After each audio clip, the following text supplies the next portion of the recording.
अपने शहीदों को श्रद्धांजलि, उनकी स्मृति को याद करना और सैनिकों को सम्मान करने के लिए, शहीदों के परिवारों का सम्मान करने के लिए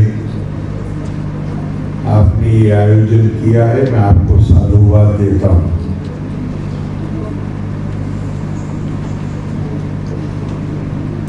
स्वामी विवेकानंद ने कहा था कि भारत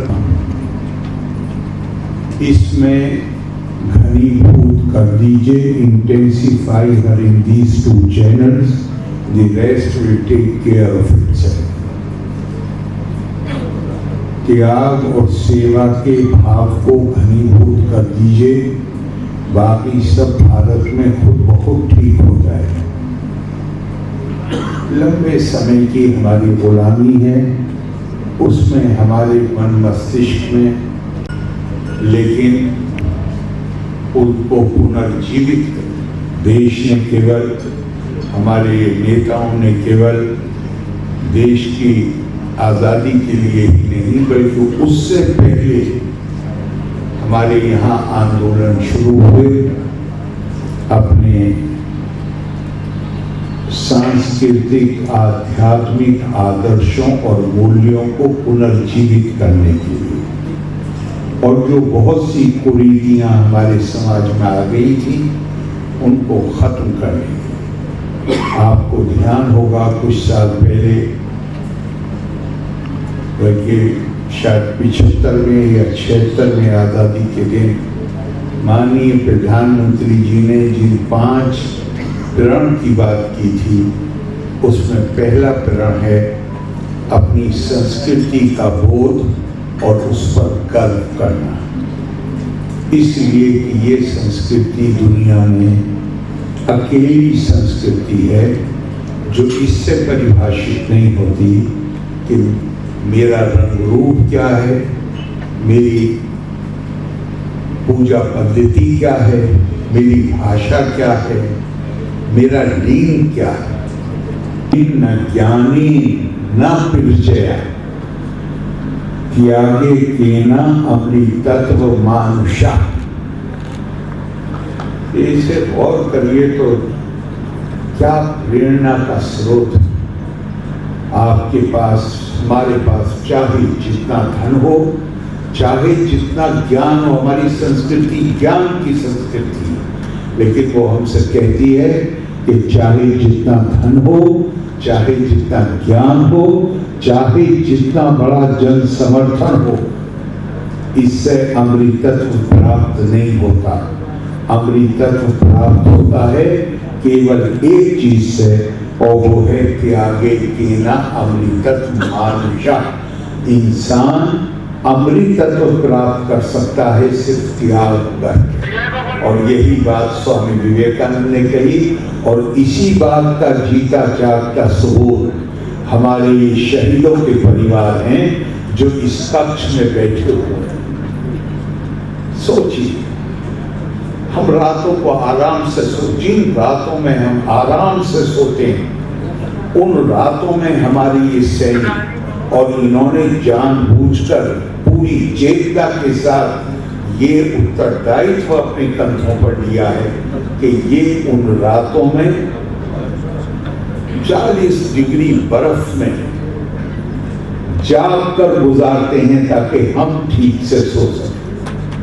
ये उसी तरह वर्दी में खड़े होकर हमारी सीमाओं की रक्षा करते हैं ताकि हम दिन में अपने कर्तव्यों का निर्वाह कर सकें। तो हम, ये तो केवल एक प्रतीक मात्र है जो हमारी सेना के इन प्रहरियों का, हमारी एकता और अखंडता देश की बचाने में जो इनकी भूमिका है, हम इनके ऋण से कभी मुक्त नहीं हो सकते।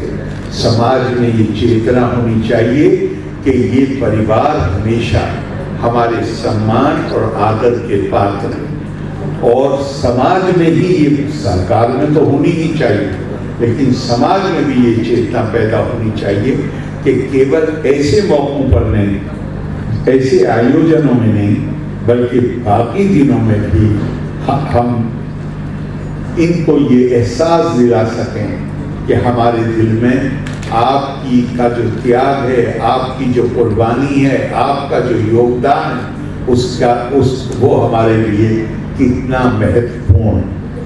अब इससे आगे बढ़ के एक बात और कहूँगा कि हमारे देश की संस्कृति के आधारभूत सिद्धांत शांति और अहिंसा, और ये जब हम ये आज से नहीं है, अहिंसा परमो धर्म,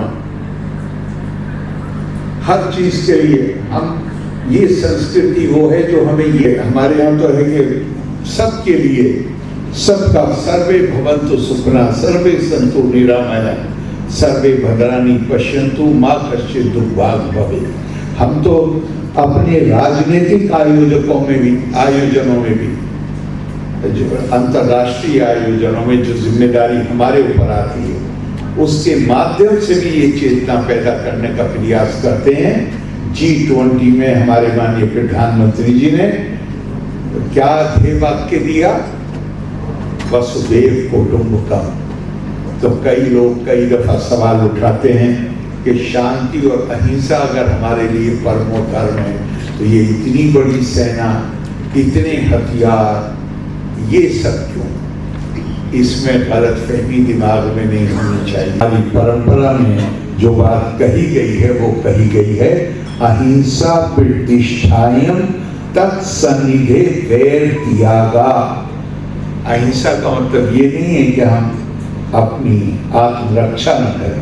अहिंसा का मतलब ये है कि दुश्मन के प्रति भी हमारे दिल में वैर भाव नहीं होना चाहिए। यत्नाद अल्पतरा भवे, महाभारत में कहा गया, मैं हर पूरा प्रयास करूंगा कि हिंसा का इस्तेमाल करने का मौका ना आए, या हिंसा के इस्तेमाल करने के लिए मजबूर ना होना पड़े, और उसकी संभावनाएं कम से कम करने के लिए प्रयास करना हमारा धर्म। लेकिन और उसी के साथ ये आह्वान किया गया कि अगर्ता चतुरो वेदा भ्रष्टा सशरम धनु इदम ब्रह्मम इदम छात्रम शास्त्रादपि शस्त्राद। सबसे पहले हमारी संस्कृति ज्ञान की संस्कृति है। हमें अपने आप को, हमारे पास हर प्रकार का ज्ञान होना चाहिए, जिसे अंग्रेजी में सॉफ्ट पावर कहते हैं। लेकिन और उस ज्ञान पर आधारित हमारी संस्कृति, हमारी जीवन शैली, इस जीवन जहां हमारे पास ज्ञान होना चाहिए, जिस पर आधारित हमारी जीवन शैली है, वहीं हमारे पास इदम ब्रह्म इदम छात्र, हमारे पास वो सैन्य शक्ति भी होनी चाहिए जिससे हम अपनी जीवन शैली की, अपनी संस्कृति की रक्षा कर सकें। और खास तौर से हमने हमारा जो इतिहास रहा है, जहां हम ज्ञान की तरफ हमारा ध्यान था, लेकिन दूसरी बात को हम भूल गए थे कि इस ज्ञान की और जीवन शैली की रक्षा करने के लिए हमारे पास सैन्य शक्ति भी होनी चाहिए। पहले आप पर हम हमला करने नहीं जाएंगे, कभी भारत नहीं जाएगा। इसे कि हम तो हर एक में आत्मा के रूप में परमात्मा को देखते हैं। हमारे लिए संभव नहीं है कि हम किसी के पैर पे पैर रखें, लेकिन अगर कोई आताई बन के आता है, उसे समझाने की कोशिश करिए, संवाद के जरिए कोशिश कीजिए। लेकिन जो लोग संवाद की शक्ति को नहीं मानते, केवल शक्ति के संवाद को मानते हैं, तो उनका मुकाबला करने के लिए आपके पास शक्ति भी होनी चाहिए। लोगों में उन सांस्कृतिक आदर्शों और मूल्यों के प्रति चेतना पैदा करने के लिए भी हम इसका प्रयोग कर सकते हैं। आप मैं एक बार फिर अपनी श्रद्धांजलि अर्पित करता हूँ उन शहीदों को, बिहार से जो लोग शहीद हुए, पूरे देश में जो लोग शहीद हुए, और उन सैनिकों को जो कोई जख्मी हुआ, कोई जीवन भर के लिए मोबाइल होगा तो वो बेचारे एक बार फिर उनको साधुवाद देता हूँ और उनके निमंत्रण के लिए धन्यवाद देता हूँ। लोका समस्ता सुखिनो भवन्तु। धन्यवाद। जय हिंद।